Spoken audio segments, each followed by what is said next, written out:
Então, galera do nono ano, vamos fazer a correção das páginas 160 a 163 e depois análise linguística da página 173 a 175. Tudo nesse vídeo, tá? Então, as questões 160 a 163 dizem respeito a esse artigo de opinião aqui. As mulheres e a disputa pelos espaços de poder. Então, esse texto é um artigo de opinião, escrito pela advogada Yane Teles para um site de notícias. Nele, algumas ideias sobre a presença e atuação da mulher na sociedade brasileira são evocadas. A autora discute algumas situações contraditórias existentes em nosso país. Leia atentamente. Durante a leitura do texto, tente descobrir o sentido das palavras desconhecidas pelo contexto, né, em que elas aparecem. Se for preciso, consulte um dicionário. As mulheres e a disputa pelos espaços de poder. O dia 24 de fevereiro de 1932 foi um marco na história da mulher brasileira, que foi consolidada na Constituição de 1934. Então, gente, esse artigo de opinião, ele traz exatamente alguns marcos importantes, né, para as conquistas das mulheres na sociedade brasileira.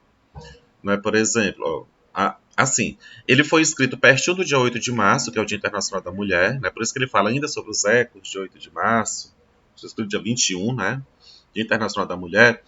Na maioria dos países realizam-se conferências, debates e reuniões, cujo objetivo é discutir o papel da mulher na sociedade atual. O dia 8 de março é o resultado de uma série de fatos, lutas e reivindicações das mulheres por melhores condições de trabalho e direitos sociais e políticos. Por conta dessas lutas, é que as garantias dos espaços para as mulheres têm sido alcançadas, mas vale salientar que isso tem acontecido em passos lentos. A grande batalha da mulher é ainda a ocupação de espaços de poder. No Brasil, o poder é um domínio ocupado hegemonicamente ainda por homens. As decisões públicas do país são essencialmente masculinas. E nesse contexto, as decisões quanto às relações de gênero não carregam sensibilidade.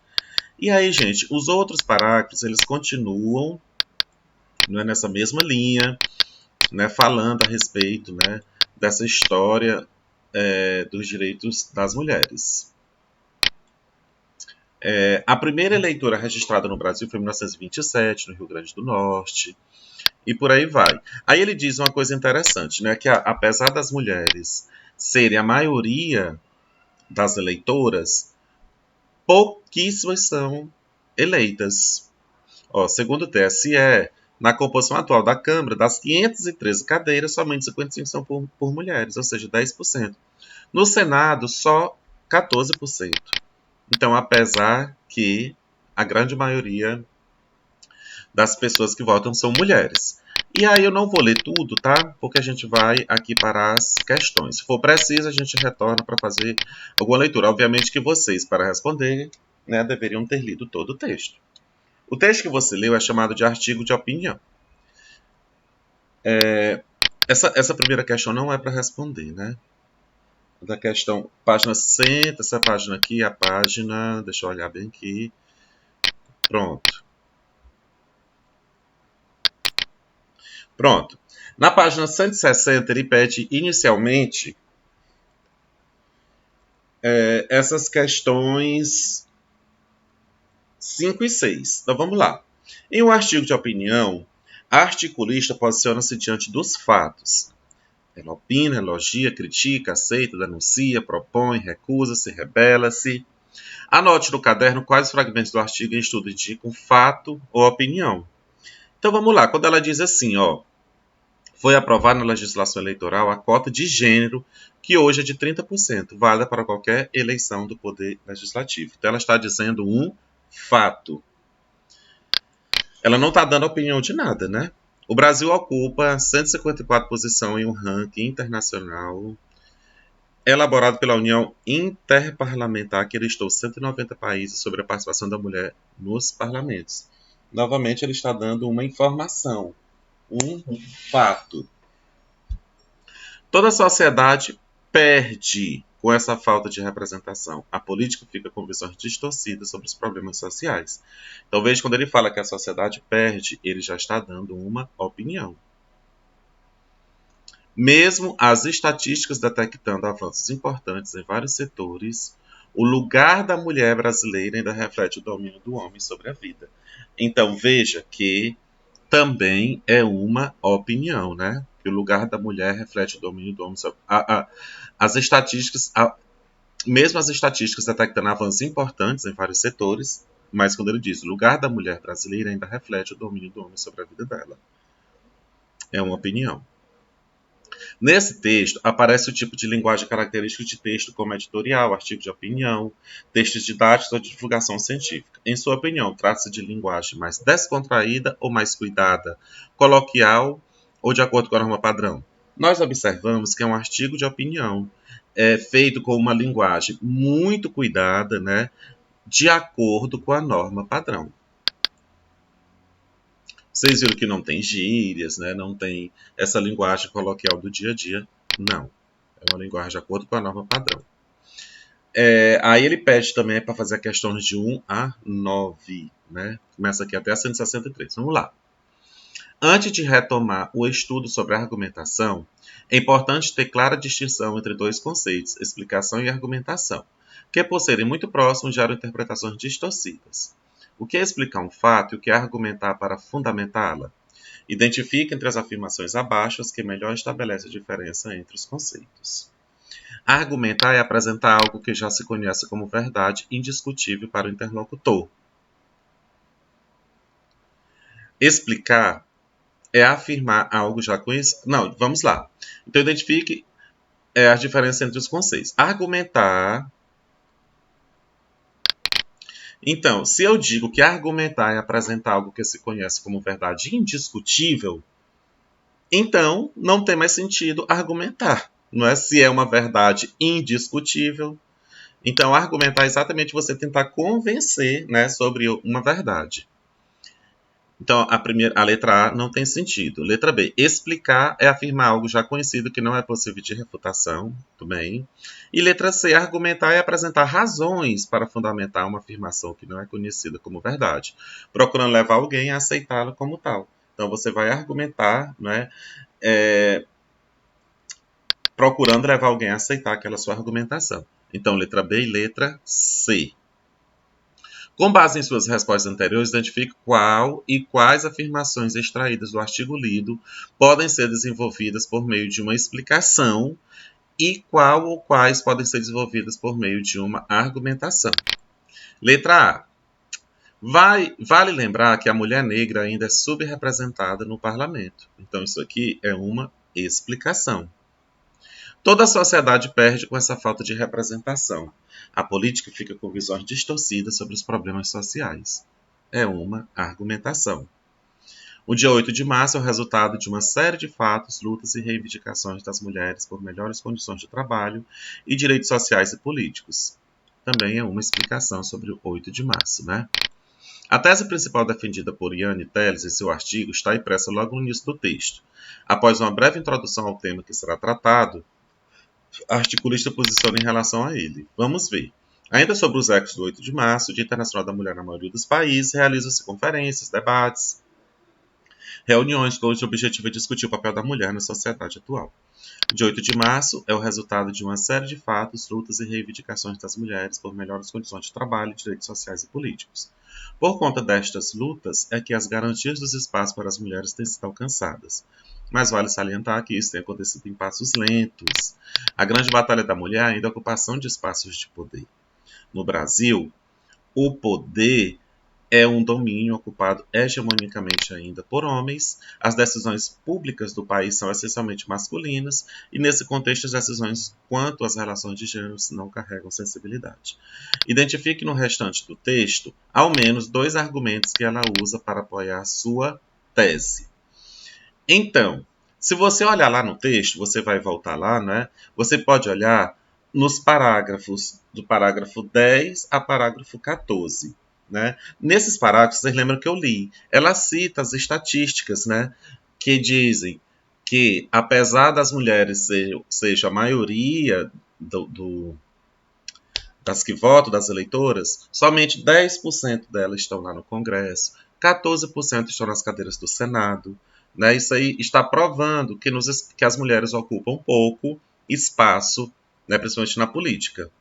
Entre os parágrafos 17 e 21, lá apresenta as políticas afirmativas e as leis que foram criadas para tentar ampliar o número de mulheres nesses espaços de poder lá nos locais da política, né? Quarto, a posição assumida pelo articulista dialoga com outros pontos de vista sobre o assunto. Anote no caderno qual das teses a seguir está de acordo com a posição assumida, né? E qual expressa o ponto de vista oposto. Quando ele diz assim, ó, o feminismo quer destruir os papéis tradicionais de gênero dos valores da família nuclear. Quando o pai e a mãe são trabalhadores bem-sucedidos e ocupados, não sobra ninguém para cuidar bem das crianças. Aqui é uma filósofa, né, que rebate clichê contra o feminismo. Claro que isso aqui que está escrito, essa afirmação, ela vai completamente contra ao nosso artigo de opinião, que fala exatamente disso, né? Que a mulher ela pode conciliar sim, e aqui está dizendo que não. Então, é uma tese oposta, como aqui está dizendo. O autor posicionando-se a favor da mulher continue longe dos espaços de poder, né? Então, está oposta. B. A discriminação contra a mulher é um fator que, na maioria das vezes, está presente e fundamenta a violência sofrida.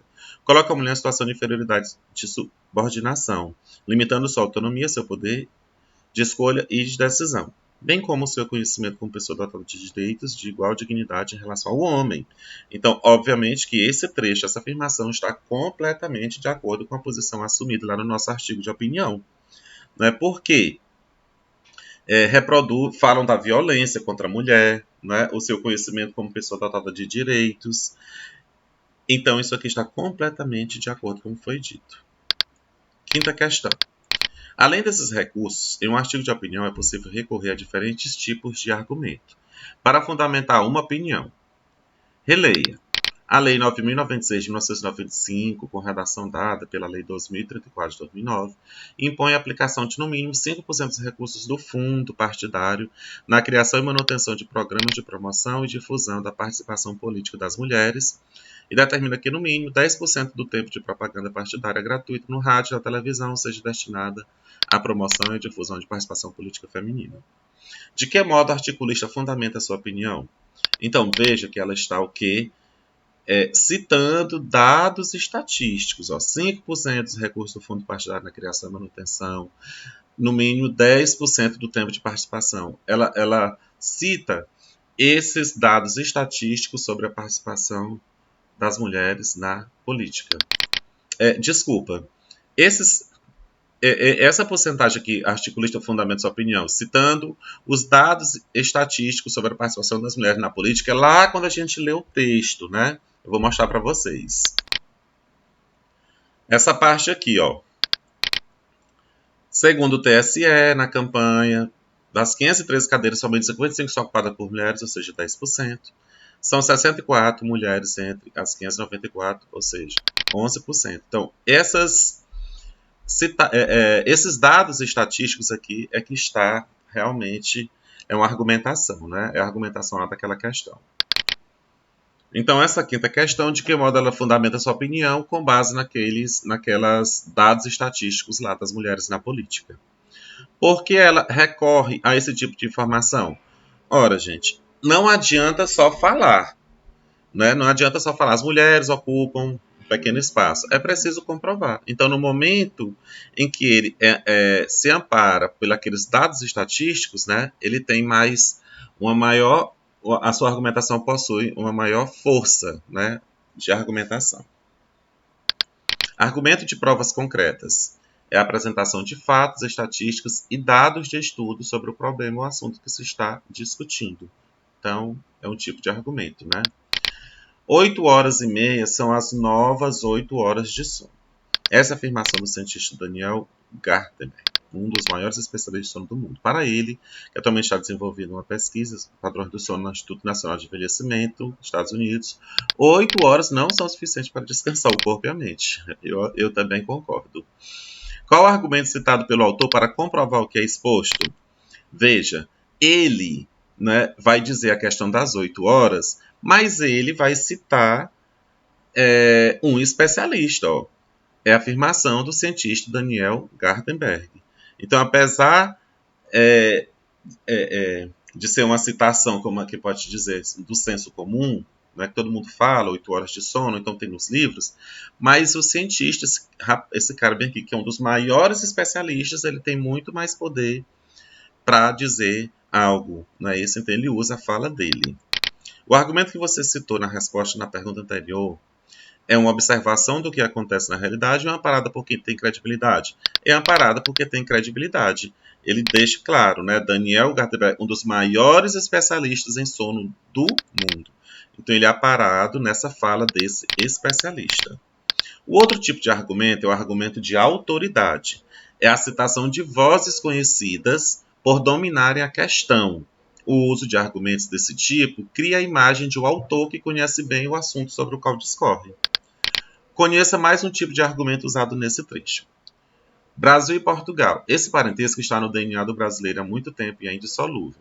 Essa proximidade entre ambas as culturas facilita a integração entre os dois povos. Essa de Queiroz dialoga com Machado de Assis, Fernando Pessoa e seus antônimos trocam versos com os poetas brasileiros Carlos Drummond de Andrade, Manuel Bandeira, Cecília Meirelles e Afonso Romano. Que tipo de argumento é usado nesse trecho? Ele é igual ou diferente dos anteriores? Explique. Se você observar, ele é diferente, não é? Porque esse aqui, ele faz uma citação de um especialista. Aqui, ele dá o quê? Exemplos, né? Para comprovar a afirmação de que o parentesco entre Brasil e Portugal existe há muito tempo.